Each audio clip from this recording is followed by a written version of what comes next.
Welcome, fellow internet explorers, to the most intriguing and entertaining corner of the web.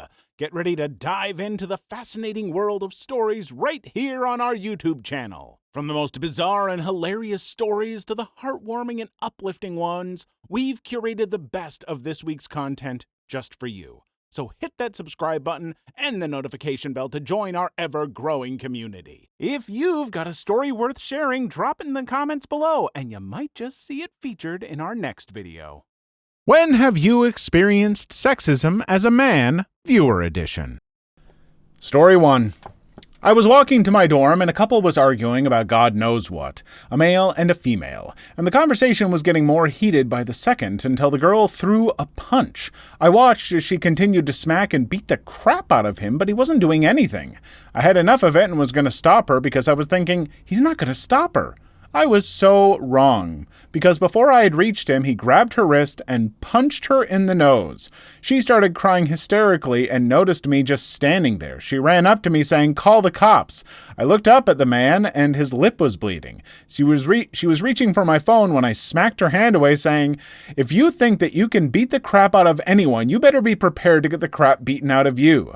She proceeded to scream at me for not helping a fellow woman, and I just laughed. She went to slap me for laughing at her, and I caught her hand. I told her to stay away from the man and to steer clear of me. She walked away all peed off, and I made sure that the man was all right before I went back to my dorm. Violence against people like that isn't okay. And men, if you're being hit by a woman, another man, non-binary, it doesn't matter. You do not deserve to be being hit. Unless you're attacking them with a knife or something, like if they're defending themselves. But yeah, no, that is not something that should be allowed to happen. And unfortunately, it does at times. And yeah, no one should have to take physical abuse. Story 2. When I was 9, one of my also 9-year-old cousins hit me by accident. She seemed really scared and concerned, but I said, "It's fine. It's not like I'm going to hit you back." After those magic words, she just started laying into me harder until it was a full-on assault. When I told my mom and uncle, everyone just laughed at me. After an hour of being her effing punching bag, I decided enough was enough and just uppercut her stomach. Everyone was peed with me, and the only one who wasn't was my father because he asked me why I did it. He never scolded me, and that's when my eyes were open to the blatant double standard of the world. Now, folks, I will say, there is a much greater history of men being violent towards women. And so I'm not excusing it. This is not excusing, but this is understanding where some of this stuff comes from, you know? And I think that's a tough thing for society to shake. In reality, it's a complex, nuanced issue. No one should be hitting anyone, really. And I mean, self-defense, if you can just get away and get someone to protect you, that's best, but no one was helping you out. I don't know what's right or wrong. I really don't. Violence in any way is not okay. I wanted to get out because I'm sure more of these stories are going to touch on this, but some of this stuff I think is things kind of swinging back the other way from a history of women being the ones who are much more highly discriminated against and oppressed. And so as we swing things back for equality, maybe some stuff is going too far the other way. And I don't think that's healthy either, but I'm just trying to understand where things are coming from. Again, it's not an excuse for these behaviors, and I don't know the solutions to any of this. But hopefully people smarter than me do. Story 3. I'm a man and complained to my female boss that another male manager would try to play weird nipple-poking games with me. It happened on multiple occasions and was incredibly uncomfortable. My boss initially failed to respond to my complaint, so I accused her of discrimination. Any female complaining of unwelcome nipple-poking would be taken seriously, but nope. Story 4. When I was told a woman can't abuse a man, that's impossible. Men abuse women, not the other way around. I'm sure you can guess how that relationship turned out. Story 5. I worked with a small young woman who would laugh about the way she could mistreat her 6'2" football player boyfriend because he can't fight back. And she was shocked that we all told her how horrible that was. I believe she truly thought it was cute. As I said, she was young, 18 or 19, so I hope the reactions of her coworkers made her rethink her relationship and grow up a bit more. Story 6. Equal rights, equal fights. Just because a man hits a woman, it doesn't automatically mean the woman's being abused, especially if the woman is beating up a guy. A man has a right to defend himself. A woman has a right to defend herself. Everyone has a right to defend themselves. Gender shouldn't play a role in who gets to defend themselves. Story 7. Not a man, this is about my father. Context. My dad was a European doctor who was enlisting in a Northern Australian Indigenous communities hospital, so he was the new fancy white male doctor. My mother was from a rural Aboriginal community. She would frequently try to fight her family and try to kill her aunt with a knife. My mother and father were always on and off, whether it was self-termination threats my mother would make, or the warnings my dad's colleagues gave him. He left her. He ended up having 3 children with her, and the custody battle began. It was supposed to be a losing battle, but due to the court system, they kept prioritizing my mother. She was physically abusive towards my dad and my siblings and was a pathological liar. But despite that, people's minds were set on, this white man is trying to take that poor woman's children, despite him being visibly physically abused and never saying a word, fearing it would make it worse. She kept taking my dad to court, forcing him to get a lawyer every time, and never even showed up. She was fortunate that there are incredible services here that support women in court. She nearly never had to pay a single dollar. Men aren't so lucky in abuse cases. She sucked my poor dad so dry that we were so broke we slept on a mattress on the floor with candles. My dad spent money on candles because I was terrified of the dark, because we couldn't afford electricity. It wasn't until she quite literally kidnapped us for several months and tried to run over my dad with a car that the court decided she was unfit to take custody. Love you, Dad. The double standards on abusive relationships towards men is unfathomable. Anyone reading this who's going through this stuff, please reach out. You deserve to be treated better. Don't let anyone tell you otherwise. I recall stories like this from the video where we got these comments from when I originally did it, where there are men who are not getting custody and very abusive, toxic mothers are getting custody because of this just default of, well, the mother's the better parent or something, you know. And that's just so heartbreaking because these kids are getting put in terrible situations, maybe dangerous situations.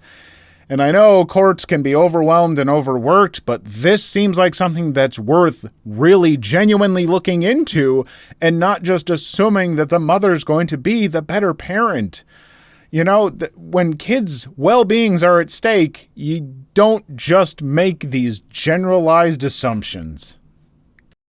Story 8. As a child, me and my little sister would get into arguments frequently. These arguments would turn into fistfights, and even though my sister was in the wrong half the time, my parents would punish me all the time.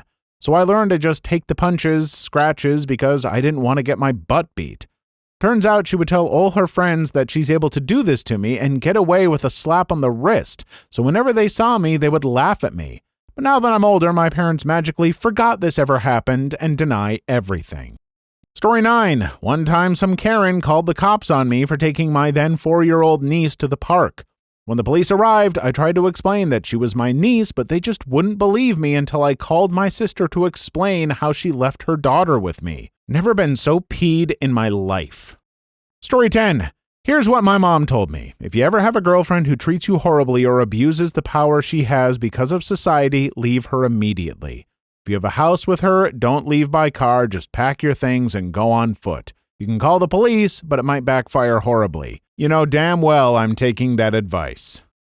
Story 11. Not me, but my dad. One time when I was much younger, me and my dad were walking in public when a woman glared at my father for a few moments. Then she walked up to us and said very rudely if that was actually his son. My dad has black hair and a slim face, Italian English, while I have brown hair and a round face. My mother has these traits, English, Irish, German. Male children often get most of their bigger features from their mom. The audacity of that bee.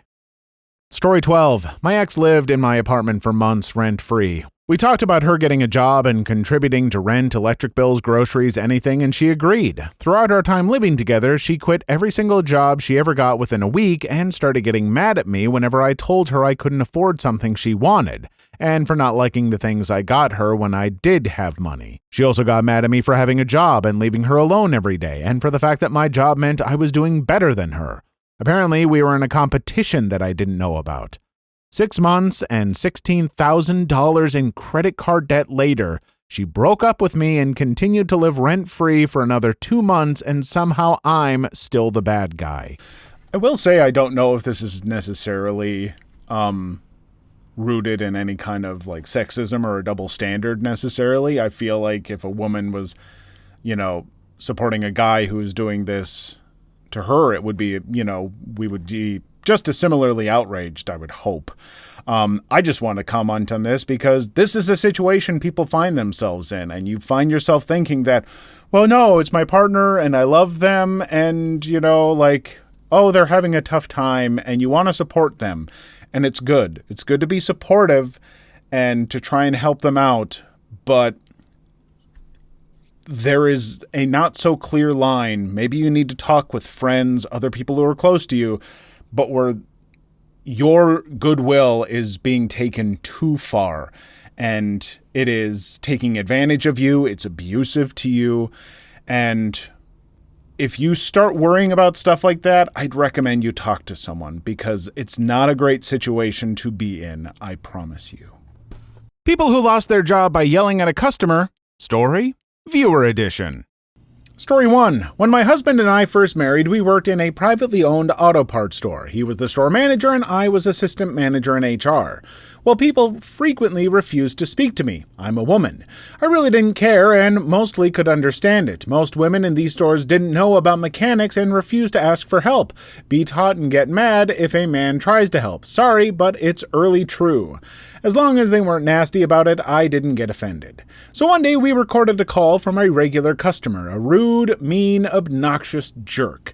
Now, I had been very sick. My brother was in ICU, my pet died, and I was miserable. I finally snapped, just totally lost my crap. The guy's first words when I answered were, "Is there a man there I can talk to?" So I said, "I don't know. Is there a man on your end I can talk to?" He flipped out. Then demanded to talk to my manager. I said in a fake whisper, "It won't do you any good. I'm sleeping with him." It took 3 hours for the actual store owner to punish me because he couldn't stop laughing. I am 100% on your side. I think that you absolutely handled things as well as anyone could ever possibly expect.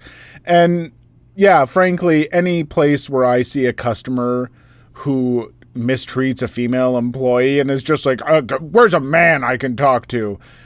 If that person tries to come over to me to ask for help, I'm not going to be very helpful because that person is a piece of crap. Story 2.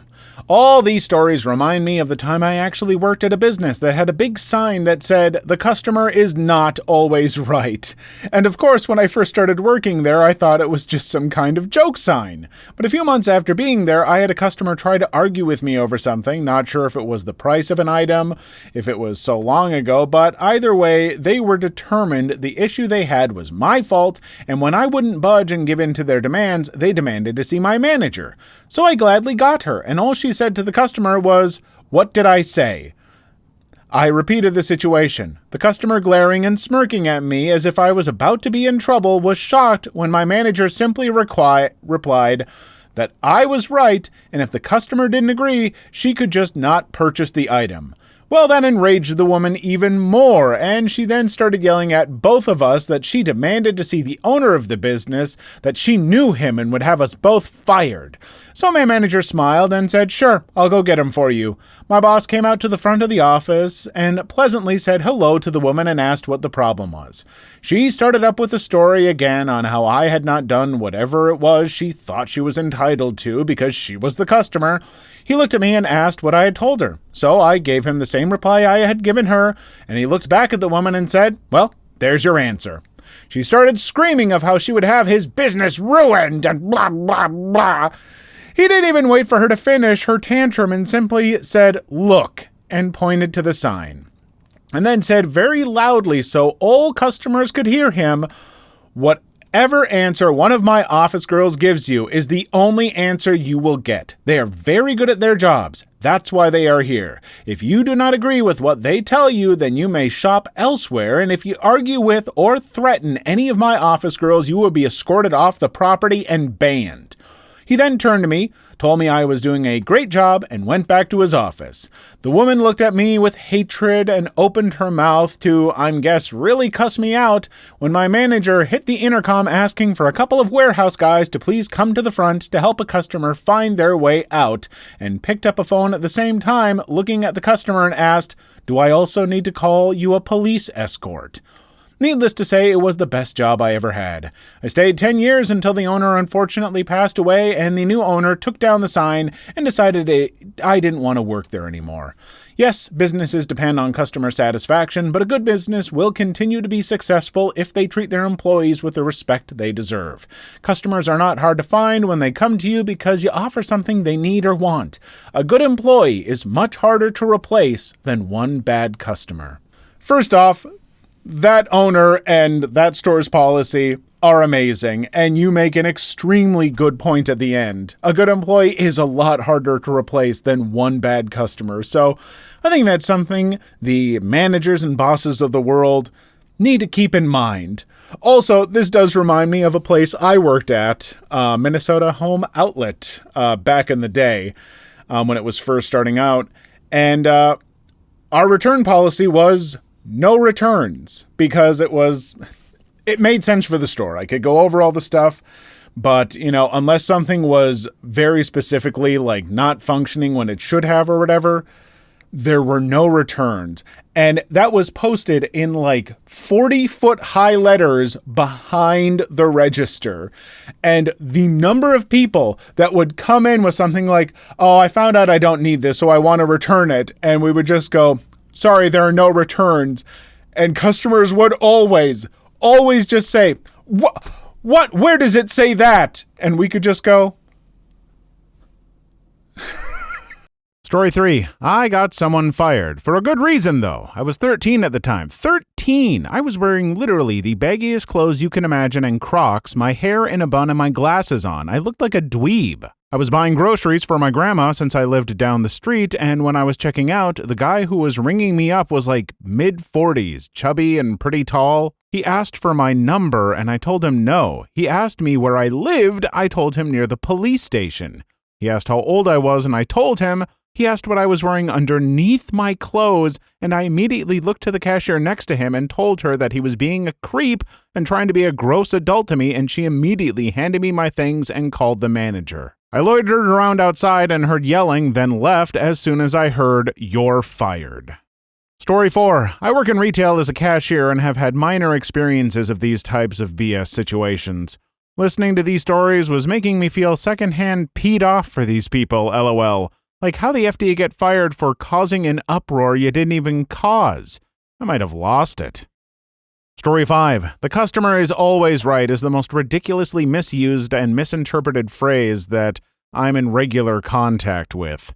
It gives people so much room to be crappy because they think that it protects them, and because it's so widely misused, it does.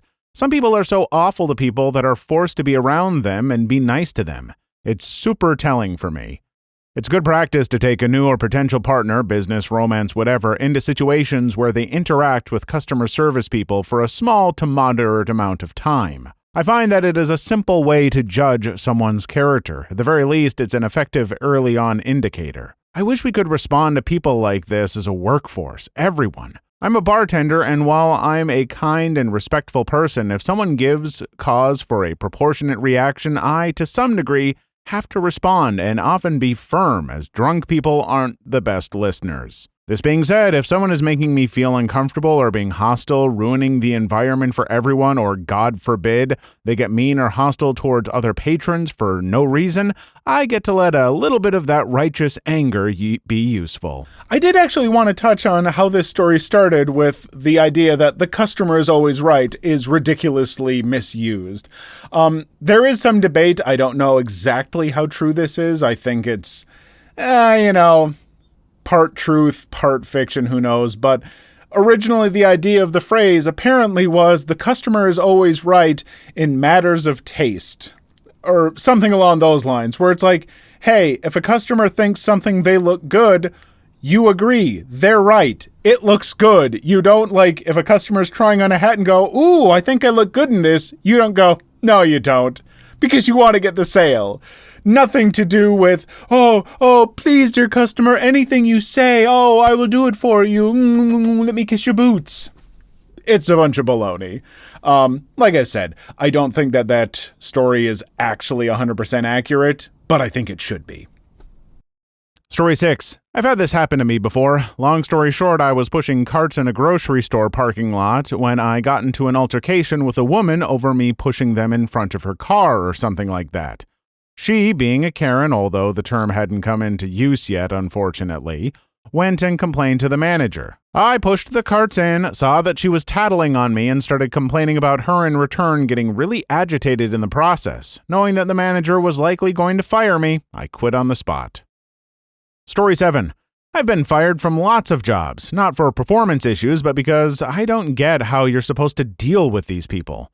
Being autistic in the workforce is difficult. I don't have that capability nor even understand how people cover up what they're feeling when dealing with morons. If I'm mad, everyone knows it. I'm irritated that everyone knows it, and so on. There was one job I should have been fired for, but somehow didn't. I was a manager at Petco and specialized in aquatics. It's one of my special interests, and I'm going to toot the heck out of my own horn. I know my crap. I'm one of those rare aquatic employees who does know what I'm talking about. I have no problem teaching people. I actually enjoy it. The problem is, most of them don't want to hear what you have to say.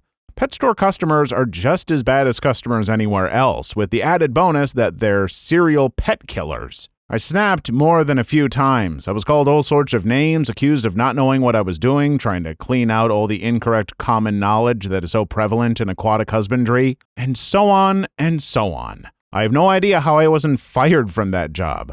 I stuck it out for almost 2 years and finally couldn't do it anymore and just didn't go back one day. That place had me so depressed I could barely function. What was the big rumor in your high school? Viewer edition.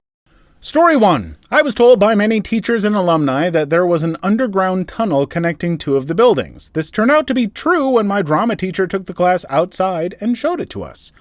Edit, since some people are confused, let me explain. Nobody is exactly sure what the tunnel's original purpose was, but it was widely believed to have been a bomb shelter back in World War II and the Cold War. Nowadays, it's used by the drama program to store set pieces that they don't need anymore. I actually heard the same thing about my high school, but it had a bomb shelter tunnel that I think connected to the junior high. I'm not 100% certain. I might have to go back and look at that, but I do remember seeing a bigger door that had some old peeling signs, and someone's like, yep, that's the tunnel between the schools, but I never got confirmation like you did, and now I kind of feel like I want to go get it. Story 2. It wasn't the biggest rumor in the school, but it was big with my class. 7th grade through the first part of sophomore year, the middle school was part of the high school building for some reason. There was a massive rumor that I was trans because I was and always have been boxy with no curves and a relatively deep voice. The rumor only stopped after I bled through my pad and got blood all over my chair and pants. So glad that it was within the same month that the first COVID lockdown happened and I was allowed to finish high school online after that. Well, as we in this channel will say, there's absolutely nothing wrong with being trans. I fully support all trans people out there. It would be frustrating to have a bunch of people out there trying to sling that at you because I imagine that they are not being nice about it. And so I'm sorry for whatever you had to deal with, and I'm sorry that you had to deal with what you had to deal with unfortunately things coming to light in that fashion. That has to have been embarrassing and stressful, but it shouldn't be. It's natural. You're awesome. Sucks to them. I hope you never have to deal with them again. Story 3. 2 stories I remember from middle school. Edit, I added one from high school I suddenly remembered. A male gym teacher was fired for going into the girls' locker room while they were changing, only to be hired back soon after because they couldn't find anyone to replace him. I'm not sure if that one was true, but I do remember him walking into the locker room once when I was there, mainly because a girl had run in. I don't remember why the girl ran in, but I think it was because she had something that wasn't allowed on school property. He was quickly yelled out by all the shocked girls in bras. Story 2. A boy in my history class broke into a cigar shop. I personally didn't believe it until the shop's camera footage was posted on local news. He walked past the cigars and lighters that were easily worth hundreds of dollars only to take the cheapest stuff he could find. He shoved it in his backpack, then took out an axe. He used the axe to break what he thought was the security system, but in reality was a thermostat. Then he walked out, got on his bike, and fell over a few times before pedaling off. Same kid also threatened to shoot up the school. Police officers were in the hall all day long, basically swarming the school. I had a 7th period with him, and I didn't see him. There was one last rumor about him. His dad was apparently in prison in Russia. No clue about that one. And in high school gym, we had to lock our backpacks up in cages before going into the locker room since a girl once brought a taser in and attacked the other girls. So yeah. Story 4. A senior who had turned 18 not long ago was super touchy with a married teacher. Rumor had it that they were dating, and his friends asked him about it. That senior was my brother, and the teacher was our aunt. We all laughed really hard the next day when dropping her kids off to be babysat. Story 5. My school also had a pool rumor, but that it was in the 4th floor since Florida didn't have basements. 4th floor was real, but needed a special key to access the stairs and elevator to reach it. However, the pool was not. We even got some teachers to believe in it, which was awesome. I was about to sound real dumb and say, how could you even have a pool on the 4th floor? It's too high up. A building could never support that.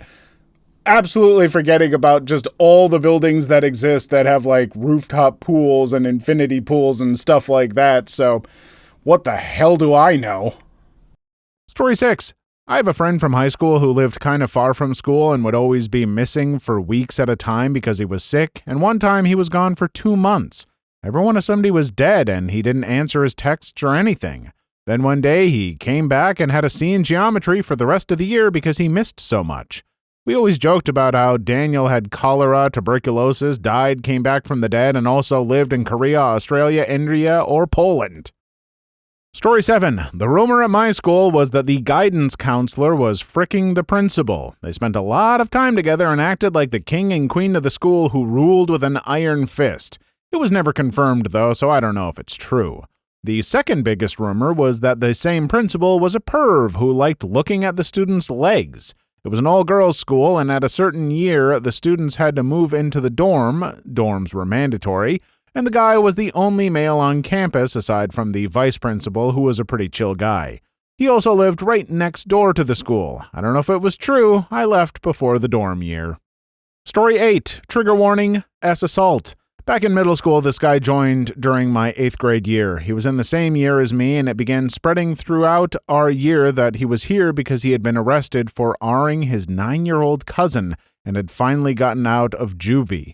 He had been getting very weird around a friend of mine, and my friends and I were some of the first to hear this rumor, so we were very cautious and wary around him. This rumor turned out to be true. My friends were able to confirm it, and once we did, we never willingly let him interact with us. Didn't stop his gross butt from worming his way into our table a couple times with this other person who also had a similar, though not as bad in terms of SA, I think, and more extensive past. Yeah, those were not fun times. Story 9. What a coincidence. Today at my high school, a friend kind of visited jail during the Thanksgiving break. The rumor was she was attempting credit card fraud, and when the cops asked, she denied, then they tried to take her into custody. Then when they tried to, she attempted to grab a cop's gun. The real story went something like this. She called the cops for personal reasons and tried to skip a class. She didn't cooperate very well and got arrested. She ended up okay, and I don't think anything too bad happened. She said she went to Ohio and spent Thanksgiving break with her grandma. I could have got the story wrong, so please take this with a grain of salt. Also, last year, there was a shooting threat during homecoming. Actually, that was a real threat. There was no school shooting, though. Good Lord, if there is one thing I do remember from, middle school and high school, it is if another student or a teacher gets involved in the cops in any capacity, the rumors are going to explode and they're going to just get more and more ridiculous. I, apparently went to school with people who were in the mafia and stuff by what people would say. Story 10. While not the big rumor in the school, there was one regarding me that made life interesting. During my angsty teenage years, I was way too attached to my leather jacket and earned me the nickname Mafia among my friends. Well, somehow that got twisted into people either thinking I had mob connections or claimed to, gaining me undeserved fear and ridicule. No, I have no mob ties. Story 11. I remember the rumor from my school that there was a ghost in the Year 5 girls' bathroom. While in there at times, I would sing songs like Tilly Tilly Boom or Daisy Bell, just to stir the rumor a bit more. Turns out it was due to the old heater that's built into the wall. It makes rattling noises due to it being very old. This was only last year the rumor happened. In 6 months, I'm leaving the school, so this is great to look back on. I feel like every school that's a little bit old has to have some sort of ghost rumor. There's always a ghost somewhere. In my school, it was the ghost in the auditorium. There was even a specific seat that the ghost would appear in. Absolutely all faked. I saw the pictures. I know how they were made and stuff. But it is fun. It's a fun little rumor. I like yours even better. Toilet ghosts. Great. Story 12. I grew up in New Hope, Pennsylvania, a very small town just across the river from New Jersey. The Battle of Trenton started near there. My tiny high school never had a football team, and whenever we asked, the rumor was that some kid had broken his neck playing football, so the insurance company didn't allow it. Years later, looking into the history of a school on the other side of the river, I found out it was true, but it wasn't our high school. It was this other one maybe 10 minutes away. Story was the ghost of the kid still haunted the now long abandoned football field. Story 13. There was a rumor at my school that our art teacher, who was married to our Spanish class teacher, was sleeping with a student. We thought it was confirmed when the Spanish class teacher took a leave of absence for a week and the art teacher was fired. The rumors were never confirmed. The official story we got was the art teacher submitted another student's work to an art scholarship under the name of the student he was allegedly sleeping with, basically saying it was her work instead of the actual artist. The student he was supposedly seeing switched schools, lost the scholarship. The Spanish teacher returned to class eventually, and I hear she later divorced the art teacher. Calm people, what made you lose your absolute crap? Viewer edition. Story 1. I had this male classmate that had bullied me for years. I was the quiet girl, good grades, few friends, never caused problems, etc. Not sure what grade this was in, but at some point in middle school, my bully ended up sitting right behind me in class. The bell had just rung, and while we were waiting for our teacher, I was talking with the boy next to me about something pretty serious. My bully kept calling my name in an annoying voice the whole time, which he often did to annoy me. I ignored him for as long as I could, but as I was trying to have a serious conversation, I eventually snapped. In one abrupt move, I flipped around in my chair and slapped him right across the face. It all happened so quickly that I don't even know if slapping him was a conscious decision or not. The class went dead silent, and I turned around to see our teacher frozen under the doorframe, looking between us in shock. She then composed herself, walked to her desk, and proceeded to teach the class like she hadn't seen anything. Look, I'm not usually one to condone violence, but this was, a slap across the face, and honestly, I don't see a huge problem with that, a little bit of shock value, maybe teach the bully a lesson. If I was that teacher, I'm pretty sure I would have done the same thing, yeah, all right, he deserved that probably. Story 2. I'm a guy who's known to bottle up his emotions to very unhealthy levels. I've sought therapy to help with this. I'm known to be very patient with people, but recently, due to an onslaught of troubles brought upon me by poor finances and bad luck, my cat was not only infested with fleas, but getting sick as well. I barely have enough money for food and can't bring her to the vet. A breaking point for me was I've noticed that she wasn't eating her food, and this really stresses me out because it brings back traumatic memories of the last moments of my mom's battle with cancer. I was tasked with taking care of my mom and would do anything to make her feel well again. As she lost her will to eat, it was getting harder and harder to feed her. She even refused to take her medication, letting it fall out of her mouth again and again. Flash forward 10 years later after her death, my cat, who's my only companion, won't eat. I splurged and got some cat treats, and when I tried feeding her those, she just let the treats fall out of her mouth, just like the medication I tried to give my dying mother. This tore open a really bad emotional wound, and for the first time in ages, I cried and bawled hysterically. It was a double whammy of worrying for my cat's health, which I was powerless to fix, and a replay of the moments of my mother's death. I cried as I held my flea-covered cat in my bed, trying to comfort her as she shyly licked my hand. Sometime later, I was able to get to some effective over-the-counter treatments for my cat as the fleas began to leave her alone, and I bought a different and more expensive brand of cat food, and she eagerly chomped down to my relief and delight. My cat is now free of fleas, healthy, noisy, and has gotten thick, which makes me happy now. Look, while I don't believe that, bottling up emotions is healthy, and I hope that's something that you can, work on so you can just generally be happier in life, I don't think that this was an unhealthy release or anything, feeling those kind of strong emotions for your cat, especially after what you went through losing your mom. I mean, I'm so sorry for you. That I can't imagine how traumatic that would be, but I also know what it's like to really, really love your pets. And yeah, I think I would be that emotional as well. So I really would never hold that against you. And I'm very happy to hear that your cat is doing well. And I hope you have lots of chubby kitty cuddles. Story 3.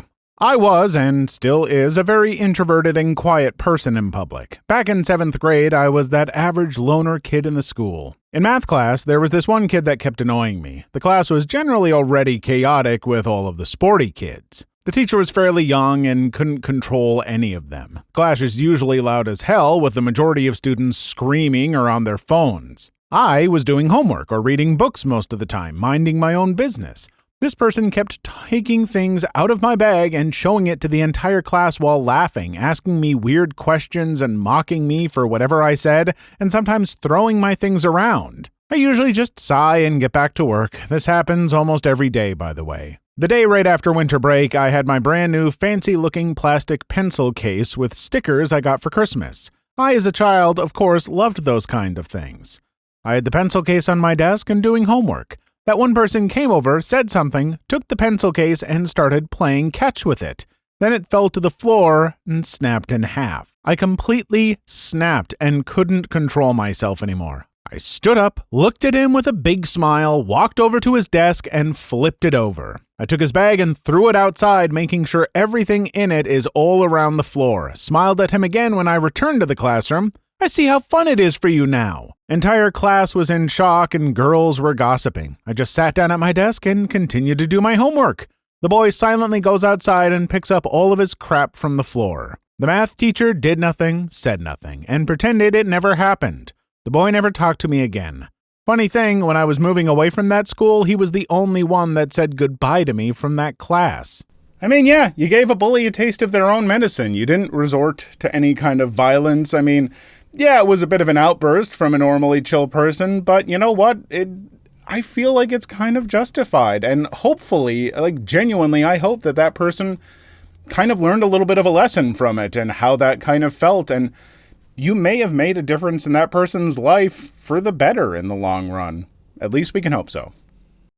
Story 4. A friend of mine who we'll just call Keen, who was the most calm person I've ever met, was bullied for pretty much the entirety of his sophomore year, and even when things got physical, he would just walk away. In senior year, the same guys went and punched him in the face. He did nothing about it and walked away. The guy yelled at Keen to do something, and he said something that would cause the school to go on lockdown. He said that he could easily grab the gun in his bag and shoot him right then and there. Another kid overheard him say that and told one of the teachers. When they checked his bag, we were all shocked to find that he had brought an entire loaded rifle. Keen was incarcerated for a while after that, and after returning from juvie, the guys that had bullied him had changed schools. Keen and I lost touch after that incident, and I haven't heard anything about him since.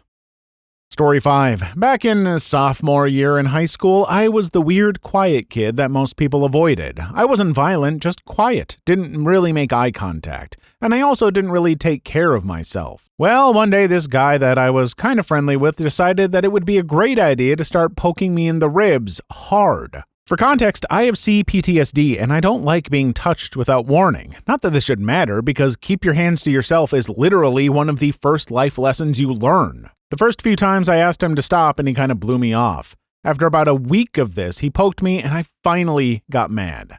I warned him that if he touched me again, I'd scratch him again. I didn't take care of myself and had stupid long nails. I was also weird, so this was a valid threat from me. He said he'd stop, and I let it go. 5 minutes later, poke!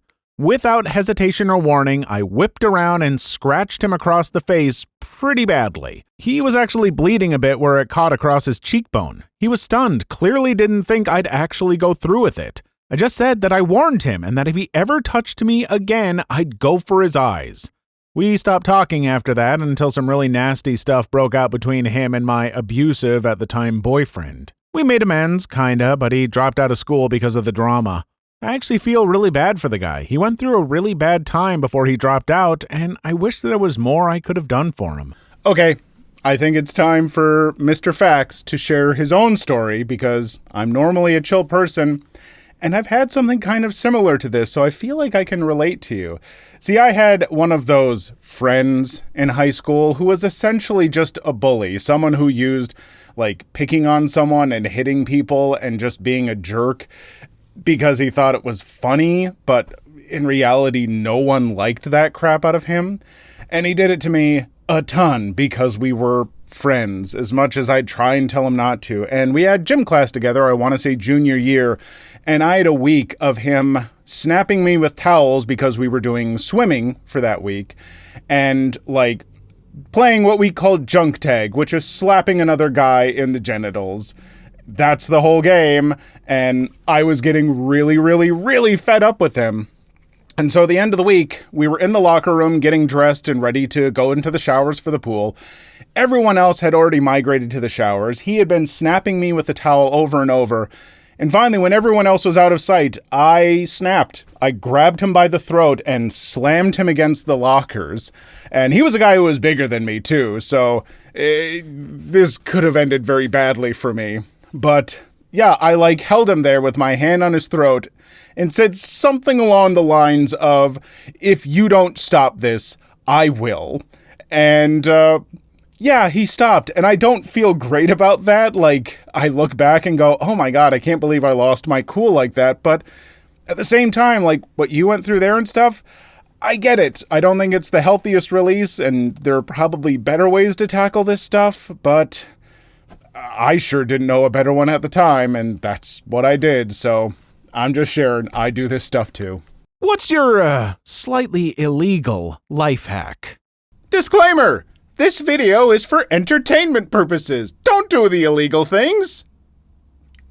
Story 1. I used to work as a lawyer in the criminal courts here in Ireland. At the time, parking was very difficult, but the largest police station in Ireland was adjacent to the district courts there. The criminal courts have moved since, but at the time they were at the Bridgewell.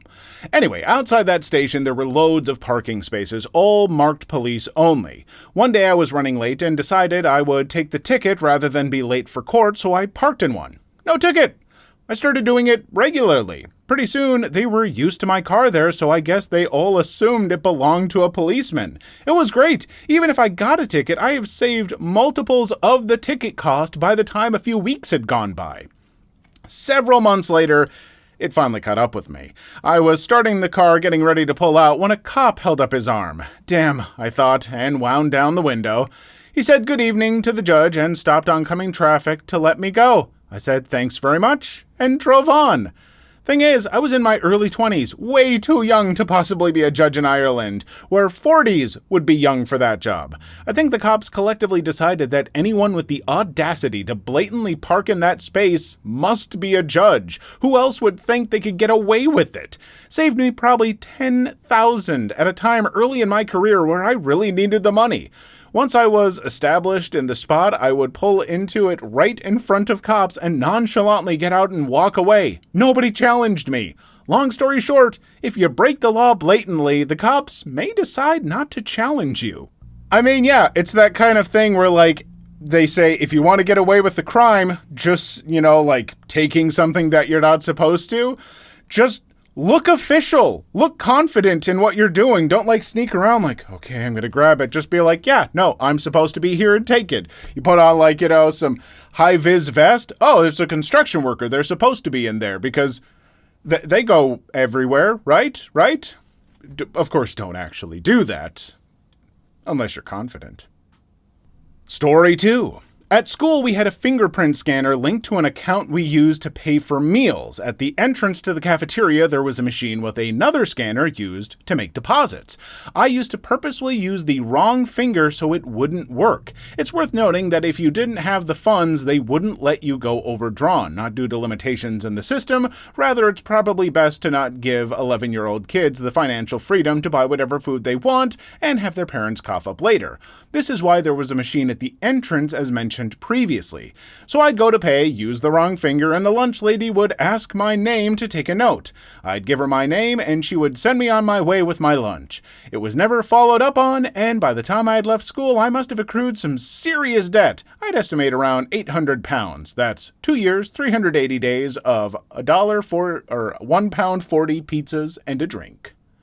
Is it just me, or is there something kind of dystopian about having, fingerprint scanners in schools with 11-year-olds? At first I thought this was like a college campus, or a university, as they would say over there.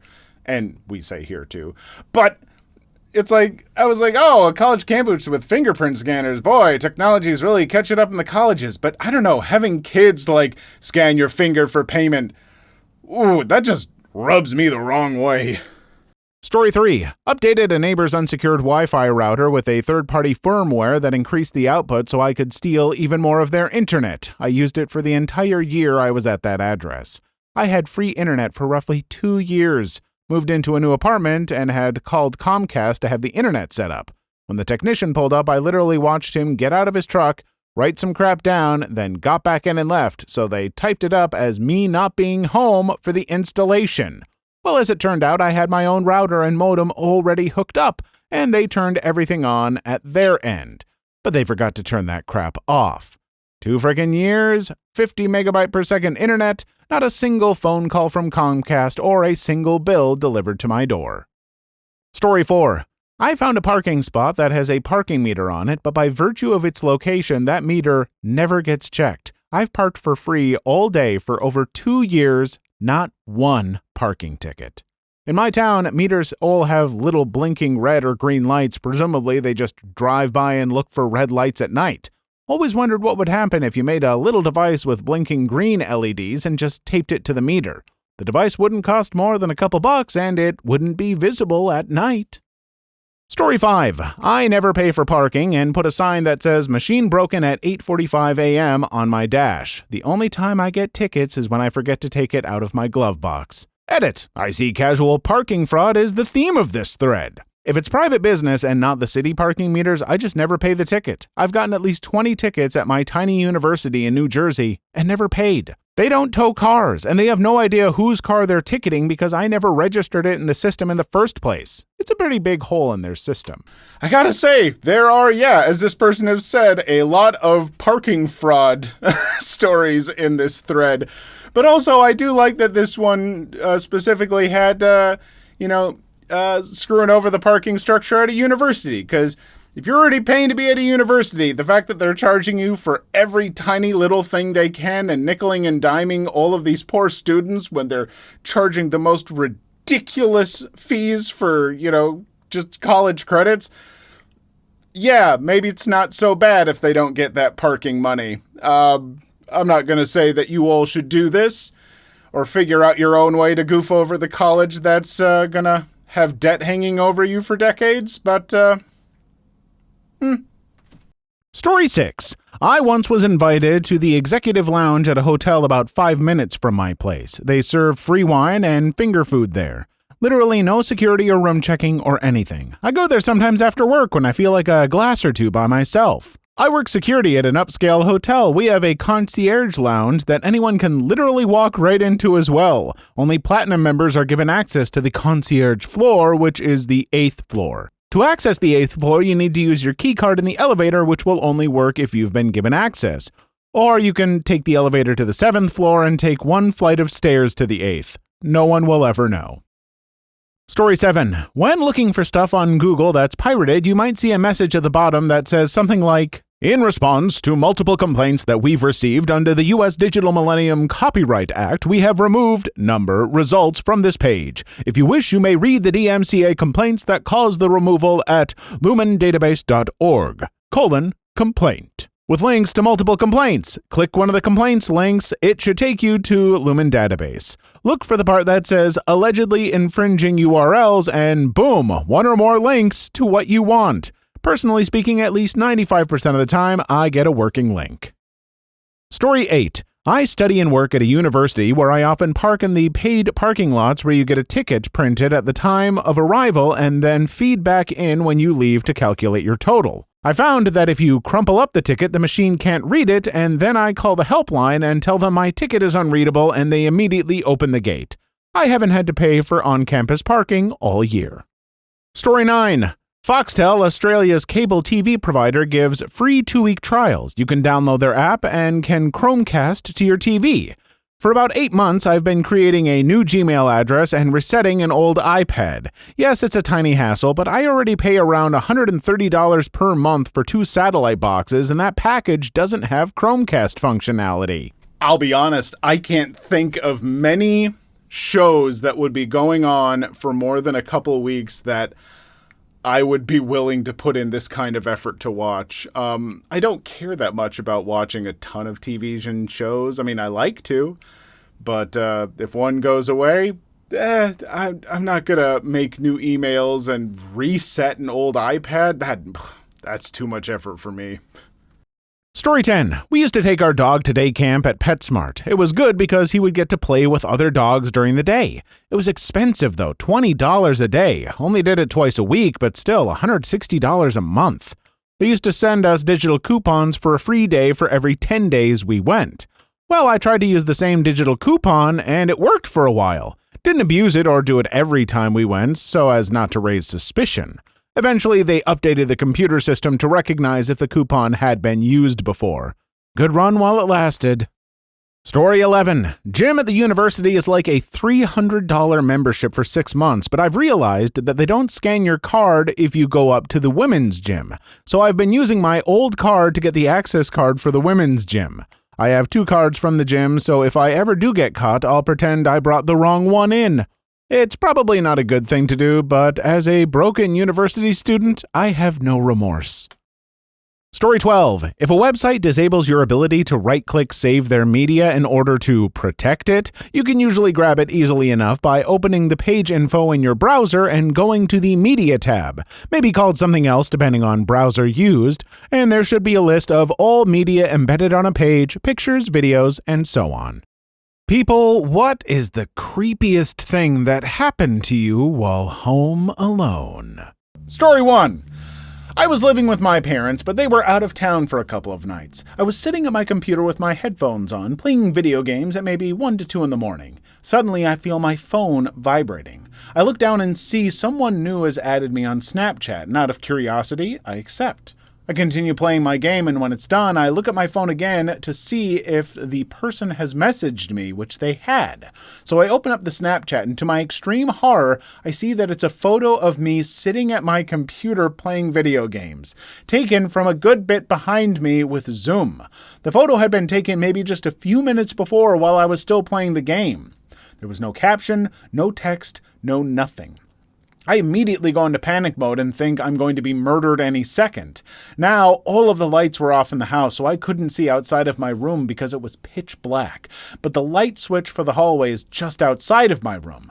I sneak out and flick it on, but don't see anyone. I slowly walk towards the kitchen to turn those lights on as well and to grab a knife. As soon as I turn on the lights, I hear someone literally stomping up the stairs from the first floor. Very slowly, but very loud. And the lights on the first floor were all off, so it was pitch black down there as well. At that point, I just thought, F it, and ran outside. Outside, I see 2 of my mates filming me and laughing their butts off. Turns out that when they had been at my place earlier that day, they had devised a plan to prank the crap out of me and stolen the extra key we kept at home. So 2 of the guys had gone in through the door on the bottom floor, and the other 2 were waiting outside to film my reaction when/if I ran out. Pretty anticlimactic ending to the story, but still, it scared the ever-living crap out of me. I was gonna say, if they were able to get your Snapchat, it's not like some random murderer, but still very, very scary in the moment. I agree. I will say, as far as pranks go, I do like a good prank where no one's gonna get, like, physically hurt, but this feels like this person could have run outside with a knife. Who knows? Maybe their friends didn't even know if you maybe had a gun or something. Like, folks, I don't think I'd recommend doing this prank because I can think of a number of ways it could go very poorly. Story 2. My family went out grocery shopping once when I was a teenager, so I thought it'd be the perfect time to get some dishes cleaned in peace. After a few minutes, I heard what sounded like somebody trying to talk to me, but I didn't think much of it. I lived in the city, so my neighbors were close by and always being loud as crap, so I figured it was them. But then I heard what sounds like somebody's death rattle right by my ear. I don't know how to describe the sound all that well, but it was really disgusting and strangled, like somebody was choking to death. I freak out, immediately turn around, and there's nothing in the kitchen with me. Somehow, that wasn't the strangest part, because right after, my cats all rush into the basement. They definitely looked scared, and it wasn't often they ran from anything unless people were over.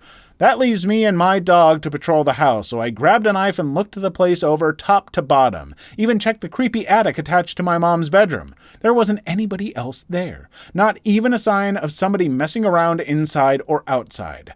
So I did the most reasonable thing and scurried into the basement with my pets and cried because I was scared. Sorry, but I'm gonna have to call fake on this story. In fact, I can tell that it's fake, because you said that you were a teenager, and while your parents were gone, you decided to do some dishes in peace.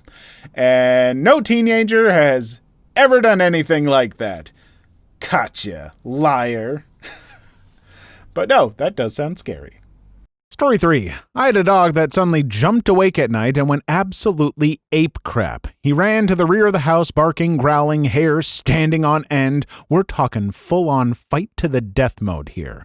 I tried walking back to see what the problem was, but he wouldn't let me pass him, kept blocking my way. I did hear a couple of strange sounds, like maybe the house was settling, but nothing out of the ordinary. He was acting like whatever he was seeing or hearing was inside the house, not outside. He wasn't looking out a window, he was blocking the hallway to the laundry room and backing up like something was slowly advancing on him. After a while, he calmed down, the supposed threat went away. It was probably about 10 minutes of pretty intense growling and barking, though. Even after he calmed down, he still wouldn't let me go down that hall until daylight. When I finally did, I couldn't see anything unusual. I still have no idea what set him off, but whatever it was, he was not okay with it. He was honestly acting like he was going to die, but was damn sure taking whatever it was with him. Not long ago, I fell asleep on the couch with my dog while my partner was away for the weekend. I woke up at 4 a.m. to him growling and going mental, and I realized someone is walking around the back door, which is a glass sliding door. I can see their flashlight, but not a face because the light is shining in on me.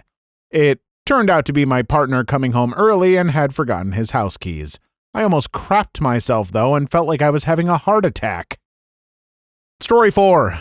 We all know the cats at 3 a.m. meme when your cat starts running around the house and making a huge ruckus in the middle of the night for no reason whatsoever. Yeah, all cats do that, no big deal. Well, one night my cat was doing that, and since it was pretty common, I just ignored it. Cats do it, and it's normal.